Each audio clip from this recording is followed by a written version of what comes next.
mengintervensi terkait dengan masalah-masalah dan juga tantangan-tantangan sosial yang ada di daerah saya, seperti anak putus sekolah, pengangguran, dan juga perceraian. Dengan adanya, bimbingan dan konseling ini di daerah saya mampu memberikan inovasi baru.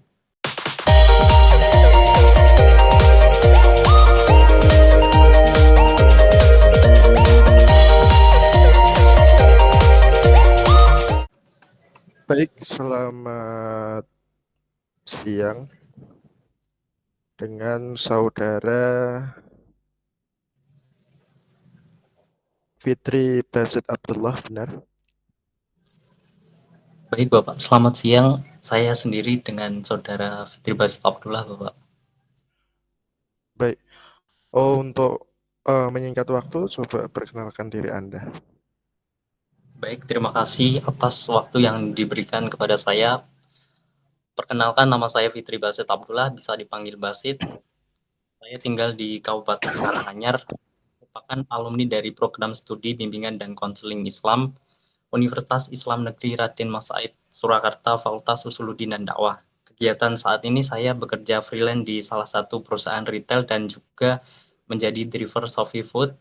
Saat ini saya belum memiliki LOA dan berencana untuk melanjutkan Magister Bimbingan dan Konseling di Universitas Negeri Semarang, Universitas Negeri Yogyakarta, dan Universitas Negeri Malang. Cukup, terima kasih Bapak. Untuk prioritasnya ini di universitas mana, Mas Basit? Universitas Negeri Semarang, Bapak. Kenapa Universitas Negeri Semarang? Karena saya lihat dan saya juga direkomendasikan oleh dosen saya dengan rencana kontribusi saya, yang dimana rencana kontribusi saya itu lebih ke dunia sosial kemasyarakatan, maka dosen saya itu menyarankan saya untuk memprioritaskan untuk mengambil di Universitas Negeri Semarang yang notabene Universitas Negeri Semarang ini banyak melakukan kolaborasi dengan pihak-pihak masyarakat luar. Seperti itu, Bapak. Kenapa UNES? Oh, kalau dengan alasan seperti itu kan ada yang lebih baik, ada UDIP, ada UGM yang sekarang pendaftarnya paling banyak di Indonesia, ada UI. Kenapa UNES? Karena saya terinspirasi oleh salah satu tokoh bimbingan konseling nasional, yaitu Bapak Profesor Mungin Edi Wibowo. Dia pernah menjabat sebagai ketua umum dalam bimbingan dan konseling di seluruh Indonesia ini. Seperti itu, Bapak. Saya ingin menjadi seperti beliau, Bapak. Eh, apa hubungannya beliau dengan UNES? Karena beliau menjadi pelopor di Universitas Negeri Semarang dan sekarang menjabat sebagai Kaprodi di S3 Bimbingan dan Konseling di Universitas Negeri Semarang, Bapak. Baik, apa urgensinya Anda mengambil bidang studi apa ini nanti?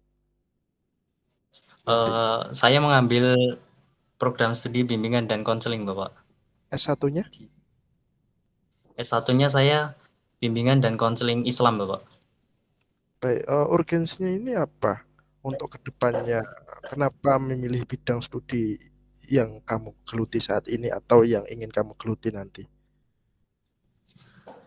Karena di dalam ruang bimbingan dan konseling ini memberikan ruang strategis dalam pembangunan sumber daya manusia, seperti mengintervensi masalah-masalah sosial yang ada di khususnya di kampung halaman saya di Kabupaten Karanganyar, yang dimana didapati di tahun 2021 jumlah anak putus sekolah didapati 179 anak. Dan hal ini juga disampaikan oleh Bapak Agam Bintoro beberapa waktu lalu di Hardiknas. Beliau adalah salah satu kepala Dinas Pendidikan Kabupaten Karanganyar, bahwa 2.000-an anak itu tidak bersekolah di Kabupaten Karanganyar.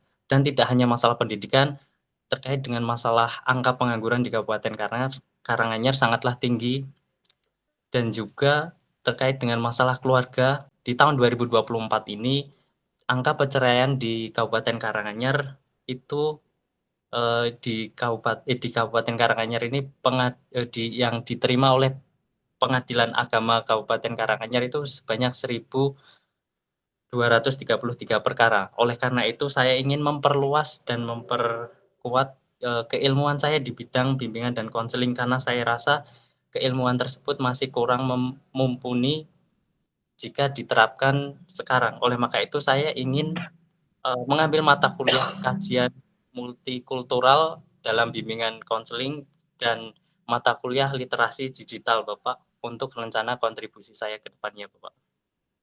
Baik, Anda menemukan sebuah permasalahan tentang putus sekolah, pengangguran, perceraian.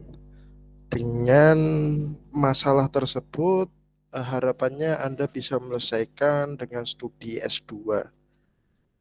Bagaimana cara langkah-langkahnya Anda bisa menyelesaikan permasalahan ini dengan Anda studi S2? Baik, Bapak. Rencana saya nantinya setelah lulus adalah membuat suatu program jangka panjang, yaitu program layanan bimbingan dan konseling di daerah saya. Karena, layanan tersebut, tentunya akan mengintervensi terkait dengan masalah-masalah dan juga tantangan-tantangan sosial yang ada di daerah saya, seperti anak putus sekolah, pengangguran, dan juga perceraian. Dengan adanya, bimbingan dan konseling ini di daerah saya mampu memberikan inovasi baru secara langsung dalam menghadapi permasalahan yang dirasakan oleh masyarakat itu sesuai dengan kebutuhan masyarakat tersebut, seperti itu. Karena, masalah-masalah seperti anak putus sekolah, pengangguran, dan juga perceraian ini sangat, eee, mengganggu tumbuh kembangnya itu dalam, sumber daya manusia atau kualitas hidupnya itu pasti akan berpengaruh karena hal-hal tersebut. Maka dari itu saya ingin menjadi seorang konselor dan juga penyuluh masyarakat agar bisa membantu dan membina masyarakat terkait dengan masalah tersebut, Bapak. Baik, Anda mau membuat sebuah konselor. Ini dalam bentuk apa? Atau membuat sekolah kah? Atau membuat suatu wadah komunitas swasta kah? Atau melalui dinas sosial kah? Ini masih ngambang. Ini bentuknya dalam bentuk apa ini? Tentunya saya akan, membentuk, seperti bagian dari komunitas, tapi saya juga akan berkolaborasi dengan dinas-dinas terkait, seperti dinas sosial, lembaga-lembaga sosial lainnya, seperti itu, Bapak. Baik. Apa alasan terbesar Anda? Kenapa Anda harus melakukan hal itu? Dan kenapa harus beasiswa LPDP? Baik, karena, beasiswa LPDP itu, membantu tidak hanya sebatas finansial saja, tapi juga membantu, para penerima beasiswa ini mendapatkan bimbingan setelah dan sebelum studi yang dimana terkait dengan rencana kontribusi yang akan dijalankan, seperti itu, Bapak. Maka dari itu, saya rasa LPDP ini bisa membimbing para penerima beasiswa itu agar bisa menjalankan kontribusi dengan sebaik-baiknya, Bapak. Ada berapa SKS yang harus Anda tempuh ketika melanjutkan S2 di UNES? Eee, Baik, Bapak, terkait dengan mata kuliah pilihan dan juga mata kuliah wajib, itu seluruhnya jumlahnya adalah 56 SKS, tapi di dalam buku panduan yang sudah saya lihat di Universitas Negeri Semarang itu, minimal itu harus menempuh 36 SKS, Bapak, 36 SKS ditempuh selama selama 4 semester, Bapak. baik. Yakinkan kami ketika Anda S2 nantinya Apa yang dapat meyakinkan kami bahwa Anda bisa lulus tepat waktu? Baik Bapak, seperti halnya ketika saya, studi S1, saya itu, sebelumnya itu sudah, eee, sebelum, ada mata kuliah tersebut, saya itu mengantisipasi agar, seperti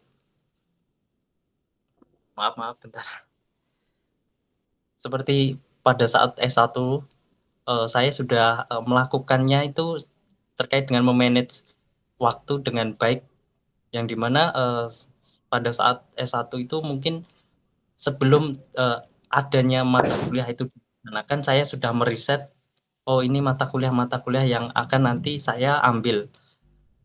Dan, saya akan, menyusun strategi agar nantinya mata kuliah itu tidak ada yang, mmm, katakanlah, tidak lulus atau kurang baik dalam nilainya. Maka dari itu saya, sebelum-sebelumnya itu sudah menyusun strategi agar saya itu lulus tepat waktu. Nah, dan alhamdulillahnya di S1 saya itu juga lulus tepat waktu, Bapak. Maka dari itu saya akan, menggunakan metode pembelajaran yang sama, yang akan saya terapkan nantinya. Saya rasa itu sudah cukup, Bapak. Oke, baik. Ini di sini Anda menuliskan bahwa Anda memiliki passion di bidang riset, pendidikan, dan teknologi.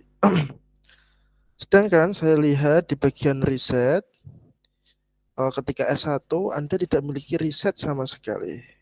Bagaimana Anda bisa menjelaskan hal itu? Baik, Bapak, karena saya itu pernah mengikuti teknik bimbingan dan, eee, dalam penulisan karya ilmiah yang ada di Universitas Negeri Semarang, Universitas Islam Negeri Surakarta, yang di mana dalam kegiatan tersebut, eee, saya menulis karya sebuah jurnal bunga rampai, tapi pada saat itu belum saya cantumkan karena saya takut, itu tidak masuk dalam kategori LPDP, Bapak. Itu bunga rampai itu jurnal atau apa itu? Itu jurnal, Bapak. Sudah upload atau hanya membuat saja? Itu itu, apa, sudah hanya sebatas buku seperti buku paket itu, Pak. Hmm, berarti belum dipublish ya? Eee, belum dipublish, Pak, tapi udah dicetak, Bapak, sama pihak kampus, Bapak. Oke, baik. Adakah pengalaman Anda ketika S1 berorganisasi yang paling berkesan dalam eee, ketika Anda belajar selama S1? Oh, yang paling berkesan, saya pernah mengikuti relawan P4GN di Kabupaten Sukoharjo, yang di mana, dalam hal tersebut, mengenai dengan pencegahan penanggulangan penyebarluasan narkotika melalui penyuluhan, dan, di sana juga terdapat sanggar yang didirikan oleh Bapak Agus Widanarko selaku Ketua Umum dalam P4GM ini, Bapak, yang di mana sanggar tersebut adalah sebuah sanggar, ditempati oleh anak-anak yatim piatu korban COVID-19. Sanggar tersebut menjadi wadah pembelajaran bagi anak-anak tersebut, dan saya ikut serta dalam, membantu dalam proses mengajar itu, Bapak. Baik, posisi Anda di situ sebagai apa berarti?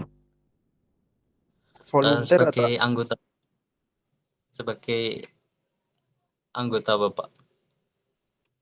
anggota itu tupoksinya atau job desk-nya ngapain? Membantu proses penyuluhan, Bapak. Seperti, Berat, kan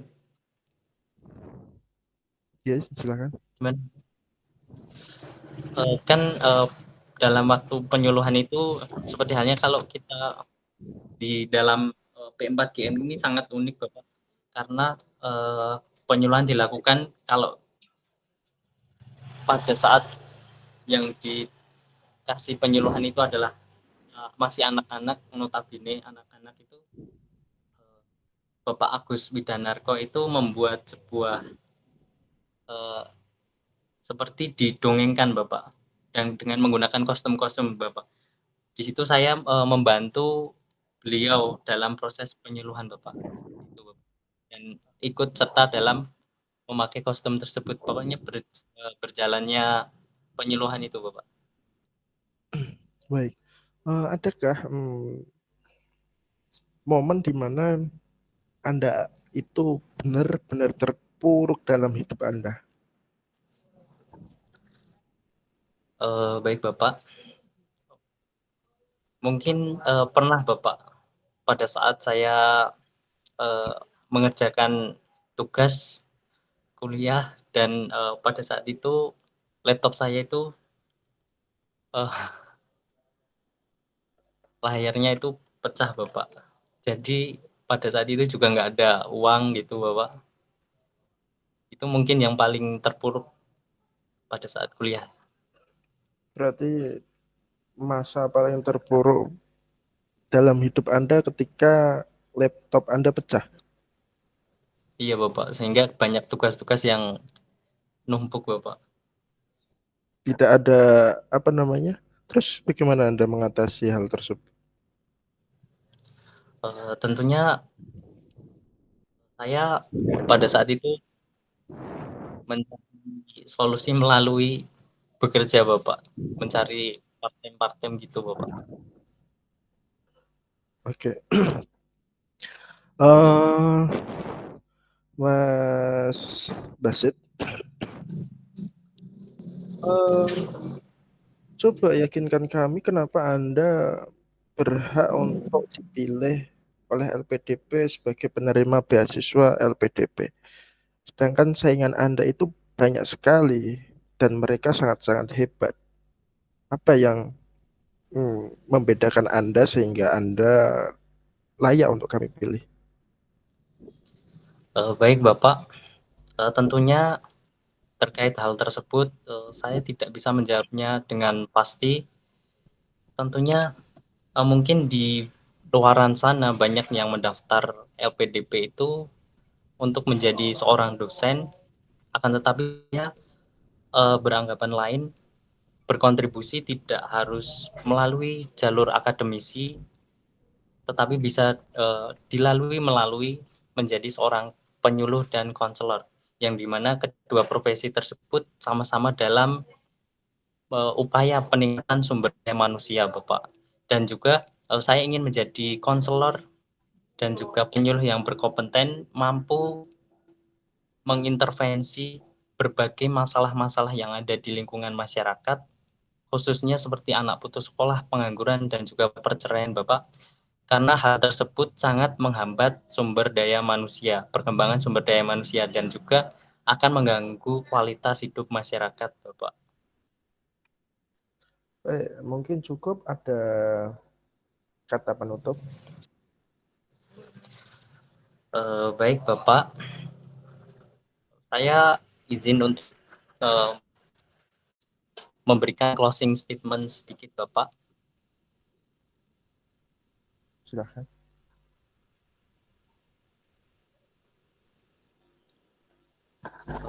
Baik, Mas mau tanya, Mas. Mas durung, tidak mungkin saya loh. Baik,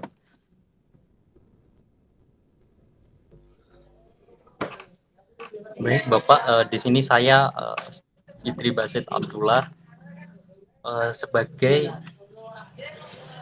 calon konselor dan juga penyuluh masa depan, yang dimana profesi tersebut adalah sebuah profesi yang dimana profesi tersebut adalah sebuah wadah yang bisa Bentar Mas, aku bingung ini loh Mas. Oke, baik, mungkin cukup itu, kita tutup terlebih dahulu sesi wawancara sekarang. Mau tanya yang bagian closing statement ini Mas. Oke, saya tahu tak tutup Katanya sih tahu. Sabar. Oke ya, tak tutup ya. Eh, Evaluasi DC atau pertanyaan DC? pertanyaan dulu nih Mas. Oke, silahkan. Closing statement ini kita mengungkapkan inti dari semuanya atau cuma sebatas baik Bapak terima kasih atas sudah meluangkan waktunya dalam tes substansi ini. Semoga Bapak diberi kelancaran, keberkahan dalam menjalani hidup dan juga mohon maaf atas segala kekurangan saya selama sesi wawancara ini. No, no, no, no. Terima Eh, gitu. Sorry tak potong. Itu panelis nggak butuh itu. Panelis nggak butuh Oh, kamu diterima kasihkan. Ya, semoga berkah dan lain sebagainya. Nggak. Ya ada boleh memberikan kata-kata terima kasih boleh. Tapi intinya itu yang memberi beasiswa Anda itu bukan panelis, tapi LPDP. Paham sampai sini kan? Jadi harus kamu apa benar-benar kalau beri kesempatan untuk penutup itu jangan terlalu panjang, gak usah menyimpulkan. Cuma nek aku dulu iya. gini toh, aku setelah kami perbincangan kita pada siang hari ini dapat disimpulkan, aku nggak perlu menyampaikan lagi bahwa eh, apa mimpi besar saya dan apa cita-cita saya dan pentingnya hal tersebut untuk daerah saya. Maka dengan harapan melalui langkah beasiswa ini cita-cita tersebut bisa tercapai. Terus tak tutup dengan apa namanya quote dari Imam Syafi'i. Udah, jangan terlalu panjang. Kan kita udah menjelaskan panjang. Nggak perlu kita closing statement itu kita jelaskan lagi semua, nggak perlu. Nah, itu kayak tadi Oke. aku penutupnya ya seperti itu. Setelah uh, apa sesi wawancara ini kita bisa tahu apa yang menjadi mimpi saya, apa yang menjadi cita-cita saya, dan pentingnya kontribusi yang ingin saya sampaikan tadi untuk daerah saya. Maka di sini saya punya mimpi yang besar untuk itu, dan harapannya melalui beasiswa LPDP, cita-cita besar saya itu untuk sesama cita-cita besar ini bisa tercapai. Udah, atau masih ditambahi terlepas saya diterima atau tidak, saya tetap ingin berkontribusi untuk daerah saya. Udah singkat kan? Berapa kata? Beberapa kata tok. Gak perlu disampaikan ini uh, disampaikan kontribusimu, terus pentingnya kontribusimu terlalu lama. Ini cuma nggak ada 1 menit uh, apa namanya penutupan itu. Ya boleh ditambahi kuat. Soalnya lihat-lihat di YouTube kayak gitu. Nek di YouTube gimana? Nek Itu pengalaman. kayak mengucapkan terima kasih ke penulis gitu-gitu. Boleh, boleh. Sekedar terima kasih atas kesempatannya, atas waktunya. Boleh.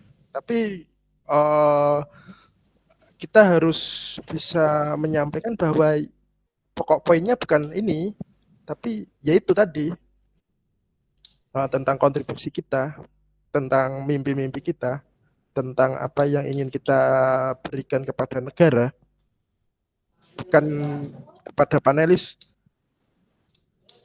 tapi kepada negara kontribusinya.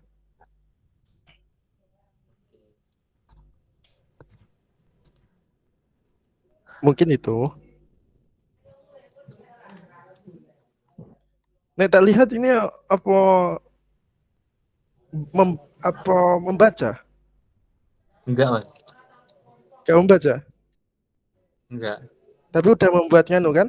Udah membuat mind map tentang pertanyaan jawaban-jawabannya kan? Udah, Mas. Ya, kelihatan yang udah dipersiapkan itu jawabannya nggak terlalu nganu. Walaupun masih ada yang banyak yang bingung tadi.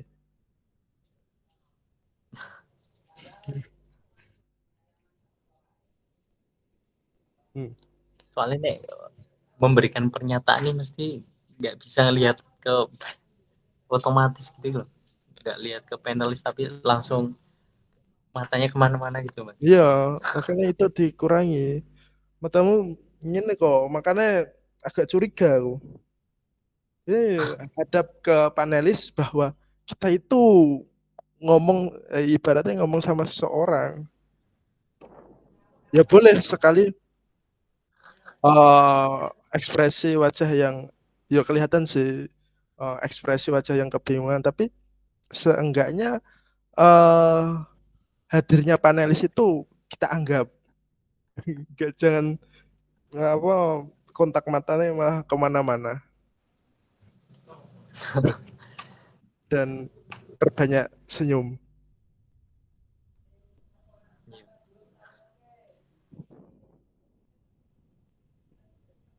Soalnya kayak udah otomatis gitu, Mas. Matanya kemana-mana gitu kalau ngomong.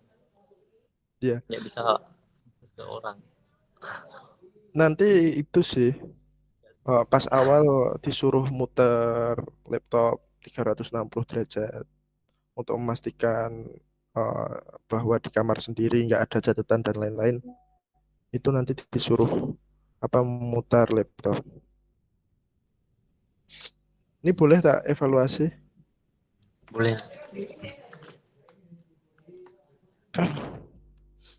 Nah, pertama apa ya? Alasan S2 udah bagus, udah apa ya? Jabatan struktur, bisa menyampaikan dikaitkan dengan kurikulum, kemudian dikaitkan dengan profesor, itu juga sudah bagus sih. Cuma ada yang miss tadi ya terkait apa namanya riset itu. Itu hati-hati menjawab. Soalnya kamu udah nulis di apa namanya di CV-mu bahwa passionmu di bidang riset, tapi S1-nya sama sekali nggak ada risetnya, itu kan eh, bertolak belakang gitu ya.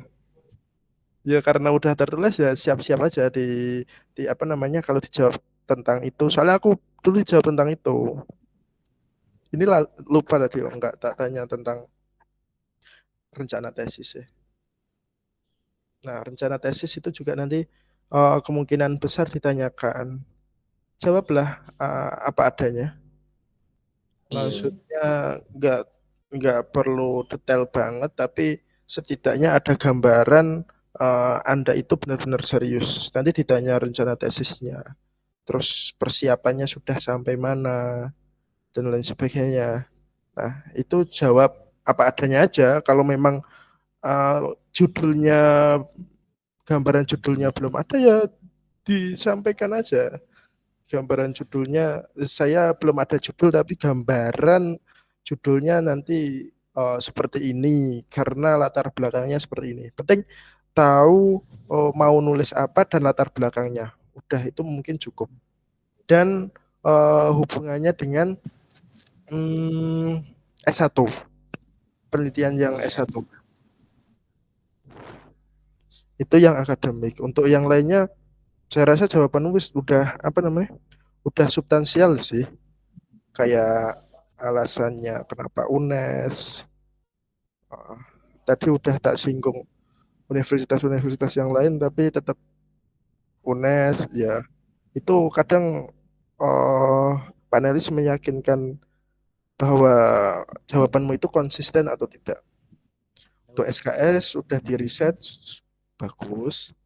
Kemudian yang perlu diperhatikan itu tadi, pertama postur tubuhmu itu kadang apa kontak mata juga Jadi nanti yang rileks, ibaratnya kita ngomong sama apa namanya temennya sendiri lah, tapi dengan attitude lah. Nanti kalau menjawab, ya terima kasih Bapak atas pertanyaannya. Kenapa saya memilih alasan ini karena ini karena latar belakangnya ya. Koyo apa ya? Koyo wong neng bank iku lah. Eh, Pelayanannya ya ngomongnya seperti itu. Pelan tapi terukur. Nah, kemudian aku juga suka yang jangka panjangmu itu untuk ini membuat ini. Tapi diperkuat lagi loh. Nanti itu kamu itu membuat komunitas itu bagaimana langkah-langkahnya yang strategis itu disampaikan. Kayak aku dulu, aku mau membuat sebuah sekolah formal. Lah, langkah strategisku apa? Saya mau membuat sekolah formal swasta ini. Langkah saya yang pertama adalah membuat sebuah yayasan, kemudian menciptakan kader-kader yang hendak bisa membantu saya ke depan, kemudian memperluas jaringan untuk membantu pengembangan lembaga formal yang ingin saya dirikan. Nah, itu jadi langkah-langkahnya itu pasti bukan hanya aku mau membuat uh, apa namanya untuk konselor di masyarakat. Lah, itu konselor itu kan sekarang nggak S2 pun Anda bisa melakukan hal itu tanpa harus S2. Di masyarakat tinggal terjun, tangganya ada bermasalah tinggal diselesaikan. Tapi legalitas di situ harus diperkuat.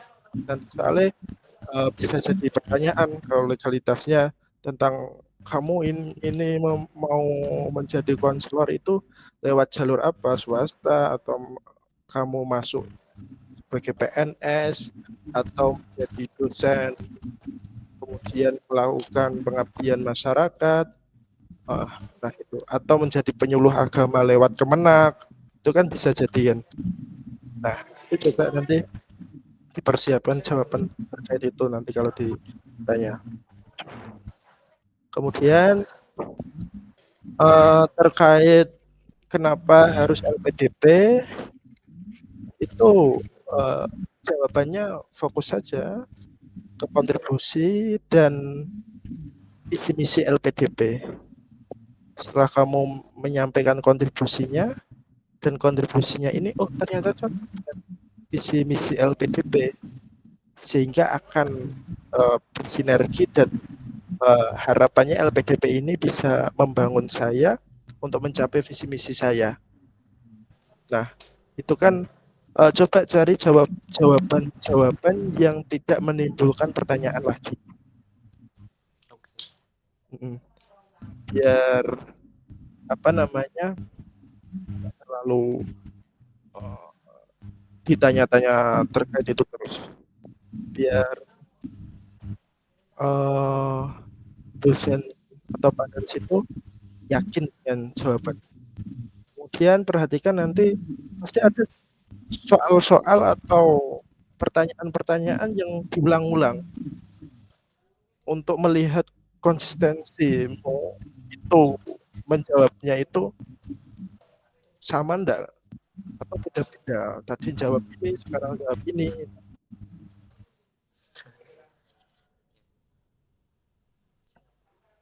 Nah, itu apalagi ya?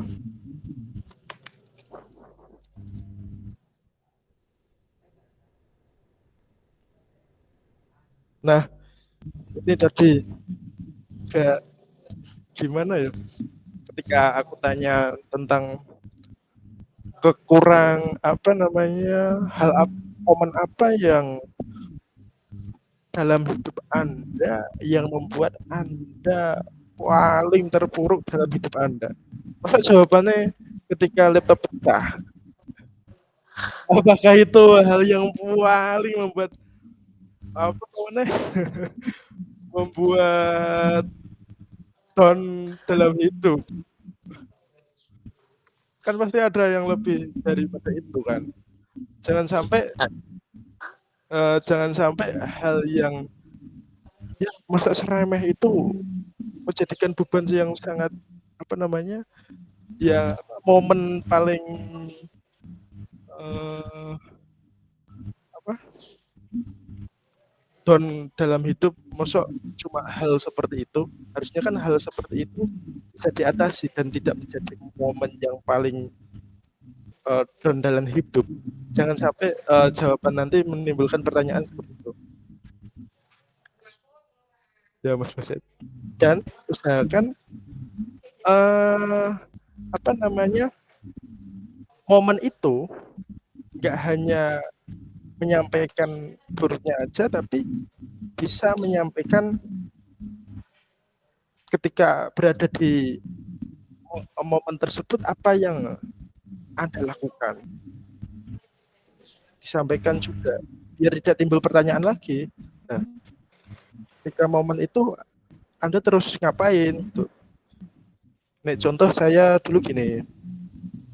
Bisa jadi contoh juga untuk konselor ini. Momen down ketika hidup saya adalah dulu ketika saya SMP itu saya pernah menjadi korban bullying di sekolah. Misal seperti itu kan. Menjadi korban bullying di sekolah. Bahkan waktu itu saya benar-benar down dan saya tidak ingin mengingat hal itu lagi. Bahkan saya waktu itu sampai tidak mau sekolah beberapa minggu sampai berbulan-bulan. Namun belajar dari hal itu, saya berkeinginan untuk menciptakan pendidikan yang bebas dari bullying. Nah, itu kan relate dengan kontribusi kita. Sehingga ketika saya membuat sekolah formal nantinya, saya pastikan hal itu tidak akan terjadi di sekolah saya. Nah, seperti itu. Ini bisa juga apa namanya digalikan ke sama halnya. Coba lihat permasalahan dalam dirimu sehingga Anda ini bergerak di bidang itu. Nah, boleh juga yang cerempet-cerempet misal. Terus Tapi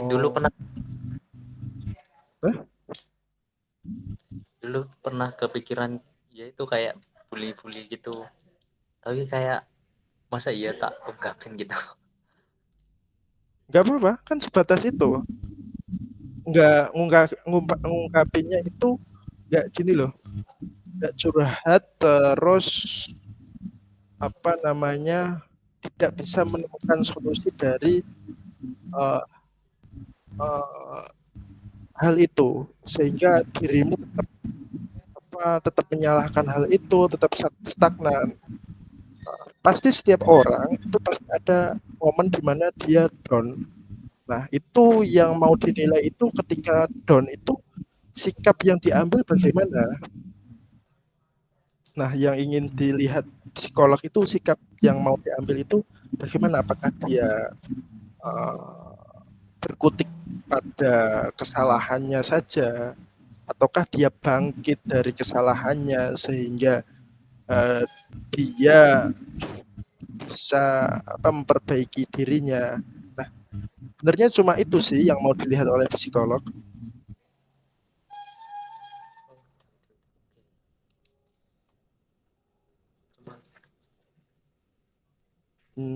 Itu dulu sih. Ada pertanyaan? Anu Mas. Pas kalau sesi tanya jawab itu nanti apa kayak beritahu kalau ada giliran ini gitu Mas. Giliran apa maksudnya?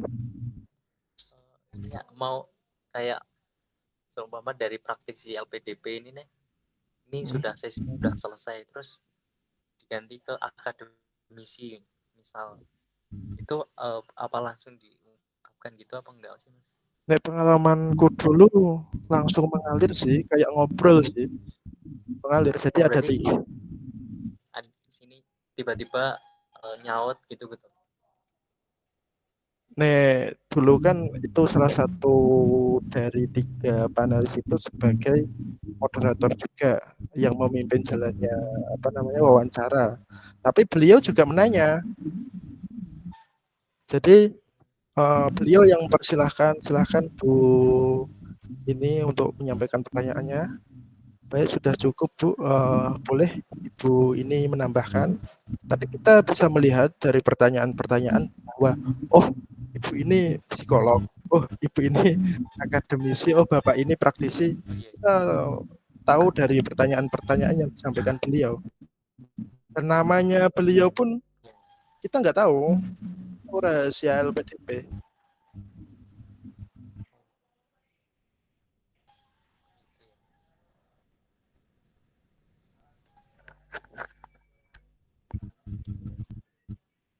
Ini sudah lumayan sih, tak lihat dari mockup yang lain, kayak mockup dari punyamu. Udah kayak siapa namanya, Mas Aziz kemarin juga. Kemana? Tinggal cari menyusun kata-katanya sing apa namanya enak aja dan diperkuat di kontribusinya.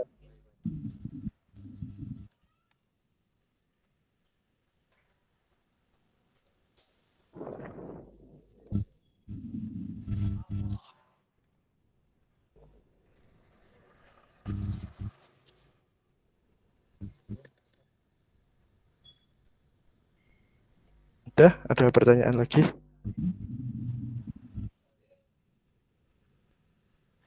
Itu mas. Tadi apa benar-benar mas, mataku nggak fokus ke panelis sih mas. Soalnya nggak ngerasa. Hmm, harus sih. Ada beberapa momen ketika kamu menyampaikan jawaban itu, anu matamu melihat ke bawah, makanya agak curiga tadi aku. Nganu, apa namanya? Sikap tegap aja seperti itu, pandang layar. Kalau apa Kan, namanya mikir merem juga nggak masalah. oh kalau merem boleh mas. Ya tergantung orang sih. Kadang kan orang kadang yang mikir kadang karo merem-merem iku. Tapi yo jangan sampai nek ini nggak terlalu urgent sih nek menurutku. Penting jawabanmu itu bisa diterima oleh mereka.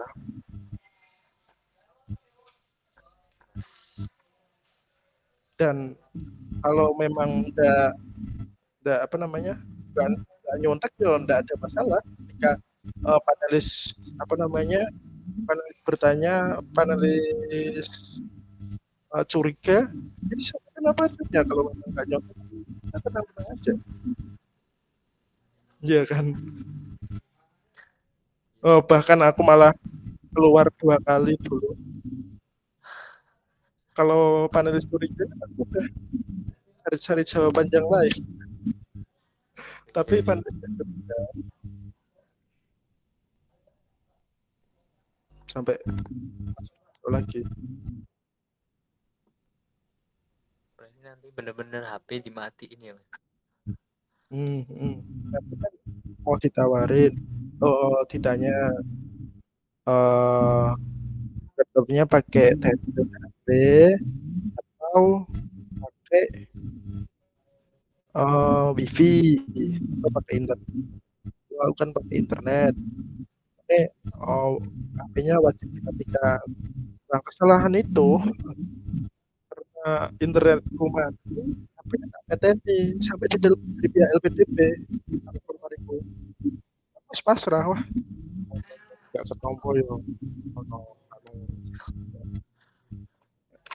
apa jenenge batch selanjutnya aku tenang wae kan penting kan kita udah berusaha semaksimal mungkin soalnya kuasa kita kan hanya berusaha ketika hasil tidak hasil tidak sesuai dengan keinginan kita ya berarti itu oh, hasil itu kan bukan kuasa kita makanya ya aja itu aku apa namanya keluar aku ya, memang rezekiku ya bakal ketemu nek ora ya wis penting aku wis usaha maksimal mungkin Lah sampeyan nih daftarnya pas itu bulan apa tuh, Mas?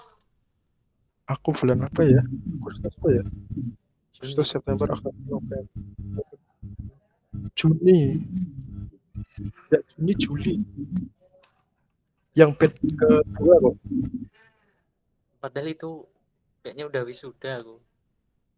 Aku mau hmm, daftarin belum, masih ragu pas waktu itu. enggak apa-apa jadi coba-coba enggak apa-apa nek persyaratannya standar dibuat santai aja relax penting kamu udah Ini bersiap dibuat santai relax penting udah persiapan udah latihan pertanyaannya ya seputar sih cuma mengkonfirmasi CV-mu aja CV kontribusi cuma konfirmasi ketika gimana? kontribusimu udah jelas ya udah bisa jawab